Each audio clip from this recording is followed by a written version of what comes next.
Noong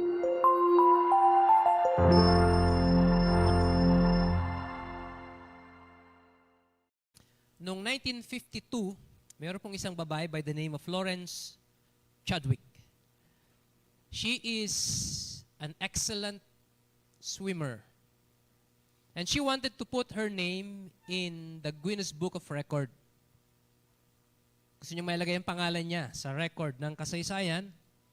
So, he decided to swim from the shore of California to Catalina Island. And that is covering a distance of 52 kilometers. Ganun kahaba yun. Para marating mo yung isang isla from the shore of California, it will take you 52 kilometers. Gaano ba kalayo yung 52 kilometers?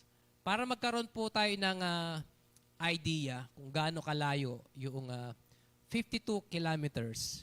Yung pong Baguio from here is 150 kilometers. Yung 52 kilometers siguro sa Rosales. O lampas ng konti sa Rosales. Cross the river, that is 52 kilometers. Imaginein mo, lalangoyin mo yung ganung kalayo. Hirap ano? Eh ako, tatawid lang ako sa swimming pool, ang hirap langoyin nun eh. Siya lalangoyin niya. That's to put her name on the Guinness Book of Record. So nag-training siya, nag-practice ng matagal, then he come up with a team na sasama sa kanya. Yung team composed of her mother and a medical team. At pagkatapos, yung isang grupo ng mga kalakihan na aalalay sa kanya in case na mag-cramp siya along the way, kaya may mga pating sa paligid, just to keep her safe pagpunta niya as she swim towards Catalina Island. The day came and she started swimming 52 kilometers from the coastline of California to Catalina Islands. And she swam for 15 hours. 15 hours. Gumigising ka pa lang hanggang sa matutulog ka na sa gabi, hindi pa siya tapos lumangoy. Lumalangoy pa rin siya. 15 hours until she encountered a thick fog in front of her. Nagkaroon ng makapal na fog sa kanyang harapan. And because of weariness, napapagod na siya at parang hindi na niya kaya, sabi niya, hindi ko na mararating yung Catalina Island. I quit. Pero sabi ng mother niya, nakasakay siya dun sa yate, na chini-cheer siya, keep on swimming. Keep on swimming. You're almost there. Then, she swam for another hour. Pero dahil makapal yung fog, hindi niya nakikita yung kanyang destination. Ang sabi niya, no. I'm well spent. I quit. Hindi niya kaya talaga. So, nag-quit siya at pagkatapos ay hinila na siya paakyat sa yate. Pag akyat na niya sa yate, umakyat siya dun sa tower. Yung pinakamalaking poste sa gitna ng yate, umakyat siya dun. And to her surprise, nakita niya yung pangpang ng Catalina Island is just 1 kilometer away. After swimming for 16 long hours, she quit. Kung nakikita lang sana niya yung pangpang na kanyang pupuntahan, hindi siya nag-quit at tinapos niya. Pero dahil hindi niya nakikita at nanaig yung nararamdaman niyang pagod, she quit. Why? Because she fainted. Napagod siya. Yun ang kanyang nararamdaman. I want you to open your Bibles with me this morning in Judges chapter 8. Judges chapter 8, verse number 4. Nabuo ang mensaheng ito nung nag-i-speak si Kuya Jonas dito. Judges chapter 8, verse 4. Follow me with your eyes. And Gideon came to Jordan and passed over, he and the 300 men that were with him. Faint, yet pursuing them.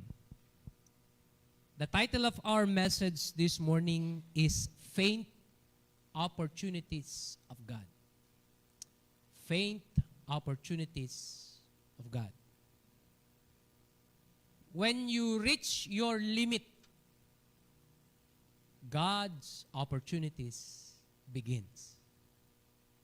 Pag na-reach mo na yung limitasyon mo, dun pa lang magsisimula yung pagkakataon ng Diyos para ipakita niya kung sino siya. Nung nagsisimula po yung boxing sa kasaysayan po natin, hindi pa po uso yung gloves nun. Pag nagbo-boxing po yung mga tao nun, it's bare knuckle. Walang palaman yung mga kamao nila kapag nagbo-boxing po sila. At yung number of rounds sa boxing, ngayon kasi 12 rounds lang eh. For each round, 2 minutes. Pero nung araw, nung nagsisimula po yung boxing, unlimited yung number of rounds. Hanggat walang knock-out, hindi natatapos yung boxing. At yung rounds, wala ring time limit. Hanggat walang bumabagsak, hindi natatapos yung isang round. In our history, the greatest number of rounds was 276 rounds. That lasted 4 hours and 30 minutes. 4 na oras at kalahati silang nagbo-boxing. Pag may bumagsak, round 1. Suntok, nadapa, round 2. Kaya yung pinaka maraming number of rounds was between Jack Jones and Patsy Tani in 1825. Bago po na-introduce yung Queensberry rules na tinatawag po nila sa boxing. The longest recorded fight na merong gloves na was between Andy Bowen and Jack Burke that lasted 110 rounds in 7 hours and 19 minutes and was declared a draw. Pagkatapos niyong magsuntukan ng halos maghapon, tabla lang kayo. Hirap, ano? Hanggat walang bumabagsak, hindi natatapos. Hanggat walang bumibigay, walang sumusurrender, hindi natatapos. These are people who doesn't know what faint is. Until in later 18th century, nung nagkaroon na ng rules and regulations sa boxing sports, mayroong isang heavyweight champion by the name of John Sullivan. Wala po siyang talo in his entire career. He is 6'2" in height and moderately built body. Maganda yung kanyang katawan. Ideal yung kanyang height. Then James Corvette challenged him. James Corvette challenged him. Mas bata, mas maliit yung height at mas maliit yung kanyang katawan. Ang chances ni James Corvette to win is 1,000 to 1. Ganun kaliit, kay slim, yung chance niya na manalo against John Sullivan. In the first round, John Sullivan hit the little guy, James Corvette, na yung buong katawan niya ay nanginig, parang bibigay na yung tuhod niya, umatras siya sa lubid, sumandal siya doon para makapagpahinga. Binulungan siya ng kanyang trainer, "How are you doing?" Ang sabi niya, "Ramdam ko yung suntok niya mula sa ulo ko hanggang sa aking paa." Pero sabi ko, kaya ko pa ito for another round. The next round came, John Sullivan hit him so hard that feet came off from the canvas. Yung pagkasuntok niya sa kanya, umangat yung buong katawan niya sa sahig. Umatras siya at tumakbo siya paikot sa ring hanggang sa maubos yung oras sa round na yun. On the third round, he was hit again very hard na namaga yung mata niya. Halos hindi siya makakita. Nung matapos yung round na yun, kinailangang hiwain yung pamaga na yun para lumabas yung dugo at para makakita siya. Ang sabi ng kanyang trainer, let's throw in the towel. You can no longer fight. Sabi ni James Corbett, no. Give me one more round. I will fight one more round. And he fought another round. Every round, ang sabi ng kanyang trainer, that's it. Let's give it up. You're going to die. No. One more round. Yun ang palagi niyang sinasabi. One more round. Kahit hindi na kaya ng katawan niya. Palagi niyang sinasabi, give me one more round. One more round.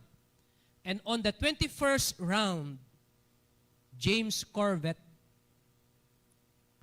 punched John Sullivan so hard that he knocked him out. And he won. That is the only loss of the heavyweight champion John Sullivan in his entire career. Because a small guy defied weariness and fainting. He kept on pursuing and he won. Nanalo siya. Kaya si James Corbett, nakilala siya sa kanyang statement, one more round. One more round. Amen?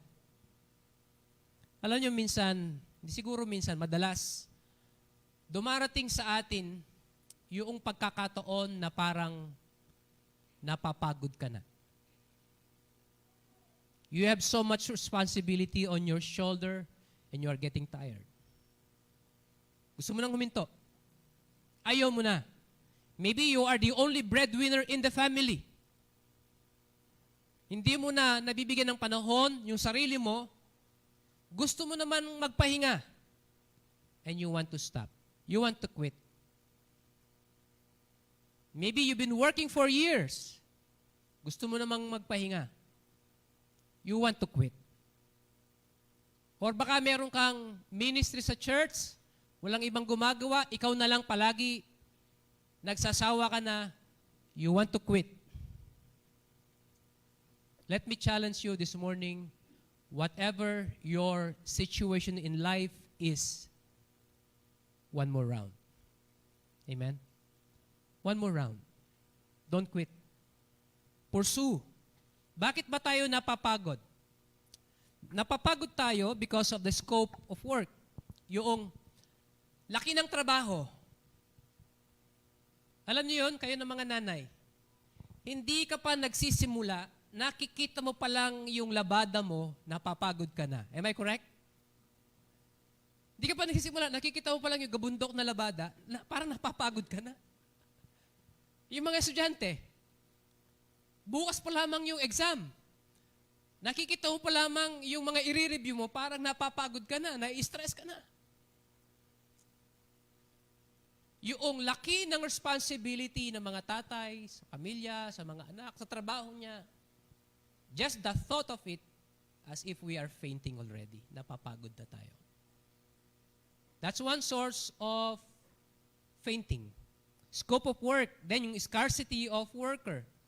Malaki ang trabaho, maraming kailangan gawin, pero iilan lang kayo nagagawa. Nakakapagod yun. Konti lang kayo na magtatrabaho, pero maraming kailangang gawin. Then number 3, yung shortcomings natin. Yung personal limitation, personal weaknesses natin. Hindi kaya ng katawan natin. Naalala ko nung araw, nung nakwento ko na to sa inyo ulit, kukwento ko ulit sa inyo for the sake of driving my point. Teenager ako noon, mga 13, 14 years old. May kalabaw kami na pinapastulan ko umaga at saka hapon. Ngayon, para makasama ako sa visitation, makapag-practice ako ng choir, makapag-church ako ng Sunday, ang ginagawa ko ay pinagre-ready ko na ng pagkain yung kalabaw. Biyernes pa lang ng hapon, nire-ready ko na yung pagkain niya para sa Sabado at Linggo, Nasa church ako.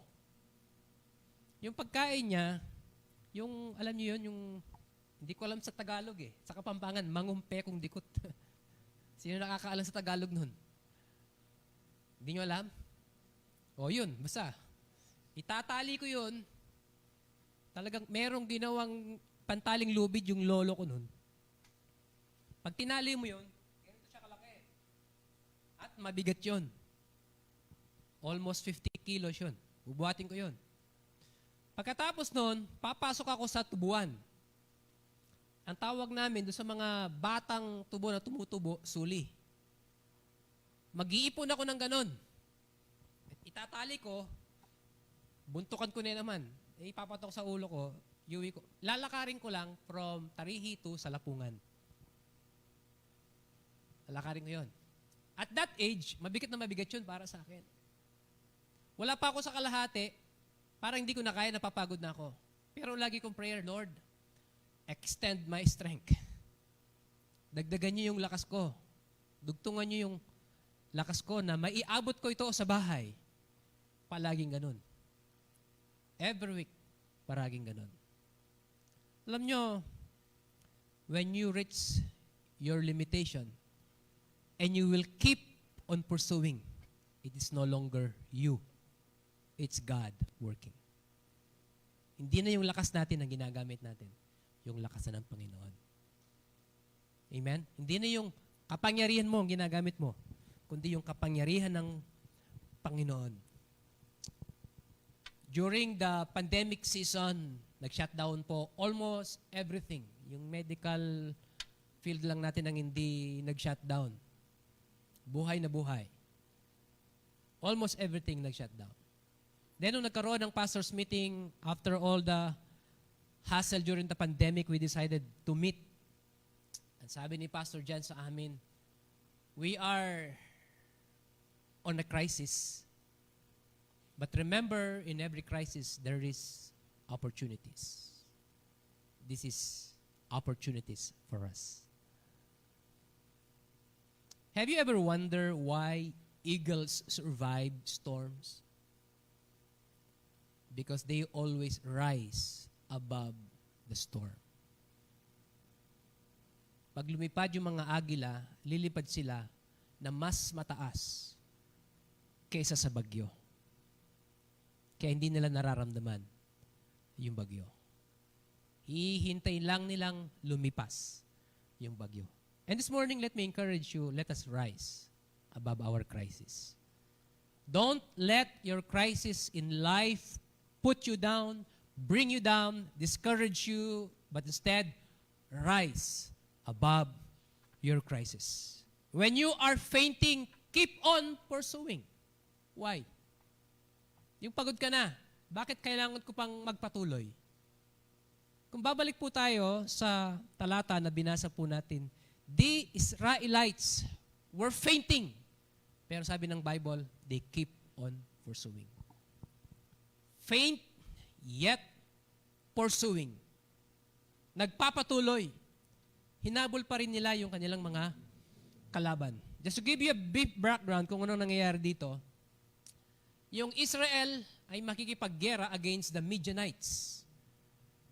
Yung mga military ng Israel, they have a total number of 30,000. Napakarami. But the Midianites, they have 135,000.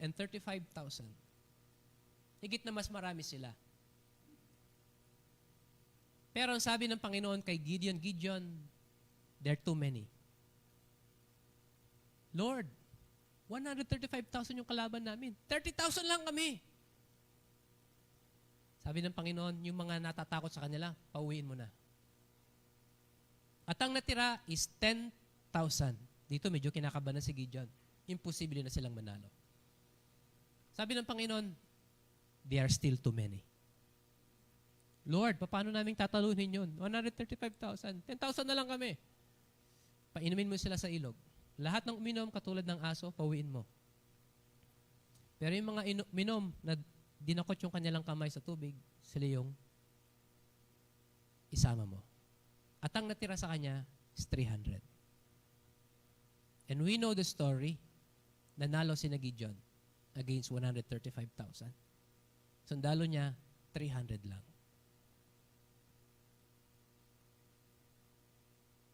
Is it because of the strategy of Gideon?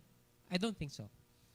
Is it because of the intelligence of Gideon? I don't think so. It's the power of God that made them win. God will sometimes put you in a moment of your life na alam mong imposible na, doon pa lamang magsisimulang gumawa ang Diyos sa iyo. Minsan kasi kapag meron tayong na-accomplish or na-achieve sa buhay natin, at ang ginamit natin yung sarili nating talino, lakas, abilidad, at kakayahan, ang nire-recognize natin na reason nung achievement natin ay yung sarili nating kakayahan. That's why ang gagawin ng Panginoon, hahayaan niyang maubos lahat ng resources mo. And yet, kung magpupurso ka, magtatagumpay ka pa rin, wala kang ibang makikitang dahilan, kundi ang Panginoon lang. That's why we need to keep on pursuing even though we are fainting in life. Ano ba yung makikita natin at mapapala natin yung pagod ka na, sawa ka na, gusto mo nang magpahinga, gusto mo nang uminto, and yet kailangan mo pa rin magpatuloy. Because in pursuing, we see the sufficient grace of God. Sa pagpapatuloy natin sa buhay, makikita natin ang kasapatan ng biyaya ng Panginoon. 2 Corinthians 12:9. Ito yung testimony ni Apostle Paul. And he said unto me, here Apostle Paul is asking God to take away his thorn in the flesh. Sa gabal, sa kanyang paglilingkod at pagmiministeryo. Pero ang sagot ng Panginoon sa kanya, Paul, my grace is sufficient for thee. For my strength is made perfect in weakness. Anong response ni Paul? Most gladly, therefore, will I rather glory in my infirmities, that the power of Christ may rest upon me. Pag napagod ka na, magpatuloy ka pa rin.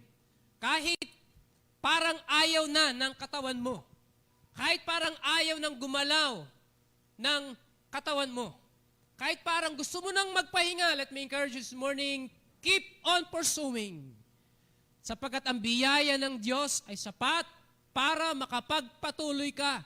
At kapag tayo nagpapatuloy sa buhay natin, sa pagkikipaglaban sa mga krisis natin sa buhay, ano man yung mga kinakaharap natin sa buhay natin ngayon, keep on pursuing because God's grace is sufficient. Doon lamang natin mamamalas na sufisyente pala yung biyaya ng Panginoon kung tayo aasa lamang sa sarili nating lakas, sa sarili nating kakayahan at abilidad. Marireach natin yung ating limitation at wala na tayong magagawa pa. But if you keep on pursuing, you will realize and see that God's grace is sufficient. Sapat ang biyaya ng Panginoon. Mothers, are you tired? Sa mga anak nyo, na kahit anong disiplina ang gawin ninyo, parang walang nangyayari sa kanila. Just do your job and let God do the rest. Minsan napapagod tayo sa mga struggle natin sa buhay. Hindi matapos-tapos, katatapos lang ng isa. Pastor, meron na namang isa. Kailan ako makakapagpahinga sa mga problemang ito sa buhay? Laging meron, hindi nawawala. Take comfort knowing that the grace of God is sufficient. Sa panahon na parang ayaw na natin, dun pa lamang po magsisimula na ipakita ng Diyos sapat ang kanyang biyaya para makapagpatuloy tayo sa buhay. How many times na gusto na nating wakasan ng buhay natin? It's not worth it. Pero nandito pa rin tayo because of the grace of God. Biyaya ng Panginoon. And why we need to keep on pursuing? Because we see in pursuing the surmounting greatness of God. The surmounting greatness of God. You will be surprised kung ano yung ma-accomplish mo na ayaw mo na, pagod ka na, and yet pinilit mo na lang ang sarili mo nagpatuloy ka pa rin, lumaban ka pa rin sa buhay, and you will be surprised at the end of the day kung ano yung na-accomplish mo. Because God wanted you to see His surmounting greatness. Dakila ang Diyos sa buhay natin. Hindi na yung lakas mo ang gumawa niyan. Lakas ko na, sabi ng Panginoon. Hindi na yung kakayahan mo. Yung biyaya ko na sinusupply ko sa iyo kung bakit narating mo yung narating mo ngayon sa buhay mo. Kailangan nating magpatuloy kahit pagod na tayo para makita natin kung gaano kadakila ang ating Diyos. The surmounting greatness of God. Alam nyo, hindi natin pwedeng sukatin yung kadakilaan ng Diyos sa mga buhay natin. Walang measuring unit that could measure the greatness of God in our life. Dahil inaalaw ng Panginoon yung iba't ibang kulay, iba't ibang hugis, forma ng mga struggle sa buhay ng maraming mga tao sapagkat gustong ipakita ng Panginoon kung gaano siya kadakila. Alam nyo, hindi mo ma-appreciate ang isang bagay na maganda kung hindi mo naranasan yung pangit. You can only identify what is sweet when you know what is bitter. You don't know what is black when you don't know what is white. At na-identify natin yung kadakilaan ng Panginoon because we know what is life without God. Anong klaseng buhay meron pag walang Diyos? But with God, kahit anong hirap ang nararanasan natin, nakakayanin po natin. Sapagkat ipinapakita ng Diyos kung gaano siya kadakila sa mga buhay po natin. Ang sabi ng Galatians chapter 6 verse 9, God knows na papagod tayo. Kaya sabi niya, let us not be weary. Let us not be weary in well-doing. For in due season, what? We shall reap. There is a time of reaping. Hindi lamang po puro trabaho. Hindi lamang po puro paglilingkod. Hindi lang puro sakripisyo. Hindi lang puro pagod. There is a season of reaping. Paano kung katulad natin si Florence Chadwick? Na yung blessing ng Panginoon sa buhay mo, nandyan na. Pero dahil napagod ka, you said, I quit. At nung nandun ka sa yung rocking chair, nakita mo, kung tinuloy ko lang, sana ganun na yung buhay ko. Because you stop yung blessing na intended para sa'yo, binigay ng Panginoon sa iba na nagpatuloy, na nagpursue. So don't stop. Don't quit. Rest if you must, but don't ever quit. Amen? Kung kailangan mong magpahinga, magpahinga ka, but don't quit. Rest if you must, but don't ever quit. Number 3, in pursuing, we see the striking goodness of God. Ang sabi niya sa verse 5, and he said unto the men of Succoth, give, I pray you, loaves of bread unto the people that follow me. For they be faint, and I am pursuing after Ziba and Zalmunna, kings of Midian. In-underline ko dyan, yung that follow me, for they be faint, and I am pursuing. There are people who will support you when you are tired, and yet you are still pursuing. Merong mga tao, hindi ka iiwan. Hindi ka tatalikuran, hindi ka pabayaan, they will still be there by your side. Si Gideon, pagod na siya. And yet, nagpatuloy pa rin siya. Pero hindi siya iniwan ng kanyang mga tao. Sumusunod pa rin yung mga tao sa kanya. Sometimes, in our service to the Lord, we wanted to find excuses not to serve. At dyan tayo mahusay, maghanap ng excuses. Masakit yung ulo ko, di mo na ako makakapag-choir ngayon. May sipon ako, di mo na ako makakapagbisita ngayon. kung ano-anong sakit ang nakikita natin sa katawan natin. We try to find excuses not to serve. Alam niyo kung merong tamang dahilan para hindi maglingkod, it's Jesus Christ. He has all the reason in the world not to die on the cross. He doesn't have to. Hindi niya kailangan. Walang mawawala sa Kanya. Pero bakit niya niloob na mamatay pa rin sa krus? Because He loves you and me. Mahal niya tayo. For that reason only, He was crucified on the cross. He has all the reason not to. He even asked God the Father, Father, let this cup pass over me. Huwag sa akin, sa iba mo na lang pagawa. Pero sabi niya, nevertheless, not my will, but thine be done. And let me say this to you this morning. Serving the Lord is a privilege. It is the least we can do. God is not asking us to die on the cross for Him. Hindi hinihingi ng Panginoon na ipako din tayo sa krus katulad ng ginawa niya. He just want our faithfulness. Maging tapat lang tayo sa Kanya.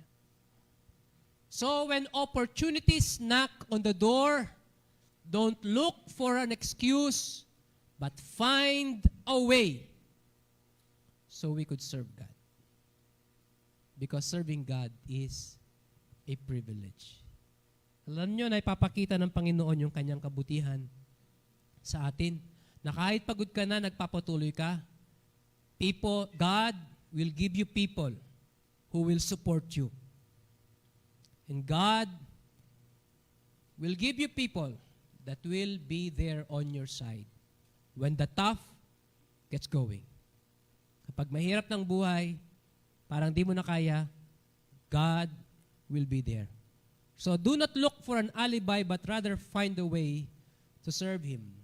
Because winner never quits, and quitters never win.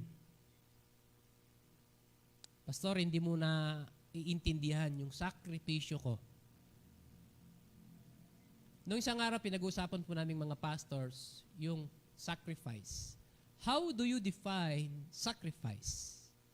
Ano bang ibig sabihin ng sacrifice? Halimbawa, nag-ipon ka para makabili ka nung pinakamodelong cellphone. Ano ba yung pinakamodelong cellphone ngayon? Ha? Ano yung latest model na cellphone ngayon? iPhone 15. iPhone 11 lang alam ko eh. May 15 na pala, so late na. Magkano yung iPhone 15? Yan people, kayo alam nyo to. Yung mga matatanda, dot cellphone lang mga yan. Pero kayo, alam nyo, magkano yung iPhone 15? 100. 100. Kaya mo mag-cellphone ng 100? Kaya mag-cellphone ng ganon. Hindi ka makapag-cellphone ng Bulgaran. Kasi parang pinapakita mo yung 100,000 eh, hold upin ka. Eh yung mga matanda, pag nag-cellphone, dot na nga lang, nakatago pa sa bag pag mag-text na ganon. Di nila may pagmalaki eh, tuldok system. 100. Halimbawa, nag-ipon ka ng pera para makabili ka noong latest na iPhone 15 Pro Max. 100,000. May naipon ka na, 99,000. Or 1,000 na lang, mabibili mo na. Kaso, meron kang kapatid na graduating sa nurse. Naipon yung babayaran niya sa school. Wala nyo, magkano yung babayaran niya? 99,000. Tamang-tama dun sa naipon mo. Ngayon, ano ang unahin mo? Cellphone o graduation ng kapatid mo? Cellphone, syempre. Hindi, graduation, siyempre. Strong family ties tayo, Pilipino, di ba?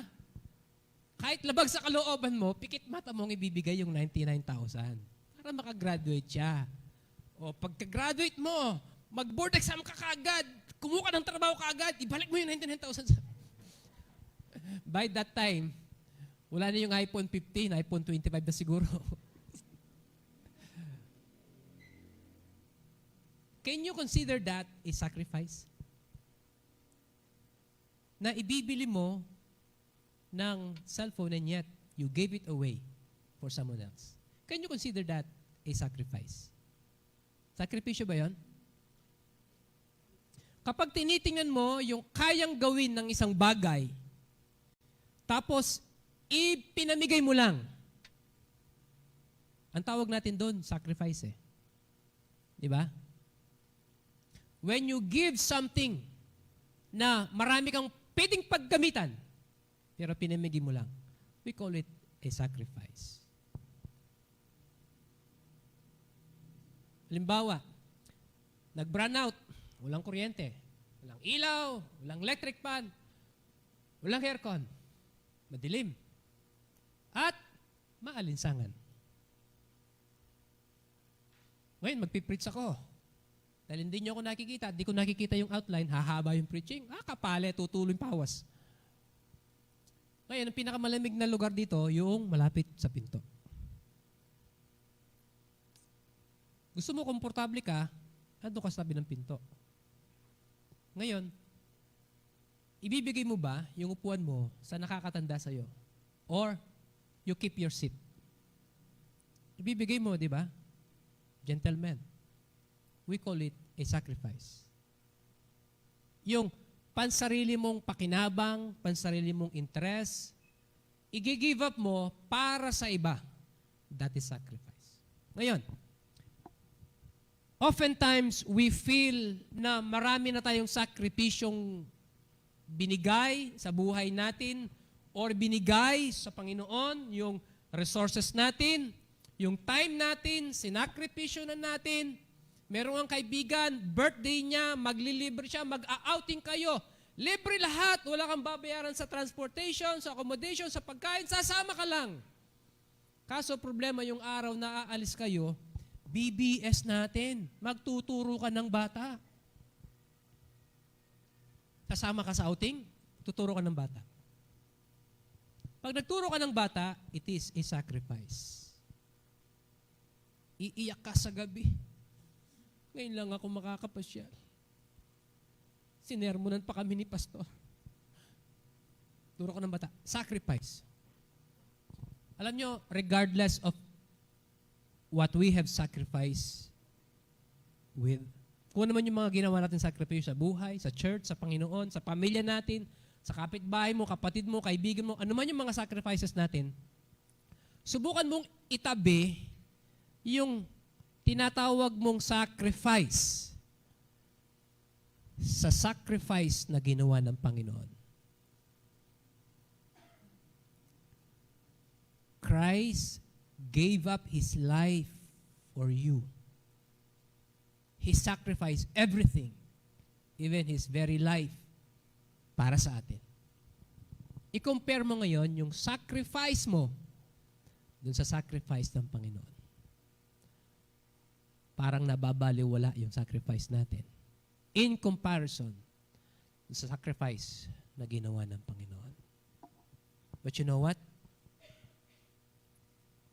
When we stand before God at alalahanin natin lahat ng mga sakripisyo natin at makikita natin yung mga marka sa kamay ng ating Panginoon, walang ibang papasok sa isip natin but the striking goodness of God. Sa kabila ng ating mga shortcomings, sa kabila ng ating kapabayaan sa Panginoon, sa paglilingkod natin dito, patuloy na pinamamalas pa rin ng Panginoon yung kanyang kabutihan. Nakakapagpatuloy ka pa rin sa buhay kahit pagod ka na, kahit parang susuko ka na. And yet, nakakapagpatuloy ka pa rin because of the striking goodness of God. Mabuti ang Diyos sa atin. Last, Na-share ko na itong kwentong ito sa inyo and I will share it again. During the Second World War, tapos na yung gera, yung mga sundalo, nagsisiuwian na sa kanilang mga pamilya. Napakaraming mga sundalo noon, yung walang masakyan, pauwi sa bayan nila. So, ang ginawa nila ay nag-hitchhike sila. Alam niyo yung hitchhike? Yung sa kalsada, gaganyan ka. Kung papunta ka doon, may duman na sakyan, papunta doon, papunta rin siya doon, makikisakay ka sa kanya. Gaganyan ka. Yung babae, tatas pa yung palda na ganun para talagang hihinto. No? Merong tatay, he brought his mother to the hospital because of grave illness. And the doctor said, she needs immediately blood transfusion. Type AB negative.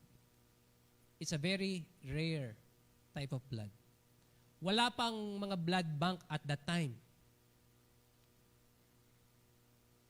So itong tatay na to, he prepared himself for the inevitable. Sabi ng doktor, kapag hindi siya nasalinan, sometime tonight, hindi niyo na siya makikita bukas. So he went home para makahinga at magpalit ng damit. Then babalik siya sa hospital for the formality of goodbyes. On his way home, merong nag-hitchhike na sundalo. Wala man sa isip niya, but he stopped. Sinakay niya yung sundalo dahil papunta rin naman siya doon. Nagpasalamat yung sundalo sa kanya for stopping, pero hindi siya kumibo dahil ang isip niya nakafocus sa sitwasyon ng kanyang mother. And he started crying. Out of curiosity, yan sabi ng sundalo sa kanya, "Sir, what's wrong?" Dahil may time naman sila, kinuwento niya yung sitwasyon. We won't see her tomorrow morning unless she will be transfused with type AB negative. Alam nyo, yung mga sundalo ay meron silang tinatawag na dog tag. Alam nyo yung dog tag? Yung silver plate na nasa leg nila na parang kwintas. Ang nakalagay dun sa dog tag na yon ay yung kanilang pangalan, apelido, birthday, platoon number nila sa military, at saka yung blood type nila. In case na magkaroon sila ng medical emergency sa field, yung mga medical doctor nila, alam nila yung blood type na transfuse sa kanila. Tinanggal ng sundalo yung kanyang dog tag at pinakita niya doon sa tatay. "Sir, turn the car around. Your mother will live." Pinakita niya sa kanyang dog tag, type AB negative, yung kanyang dugo. Sa madaling salita, nasalinan siya ng dugo on that night, and his mother lived 47 more years. Up until this day, they don't know the name of the soldier. Ang iniisip na lamang nila, maybe he is an angel sent by God.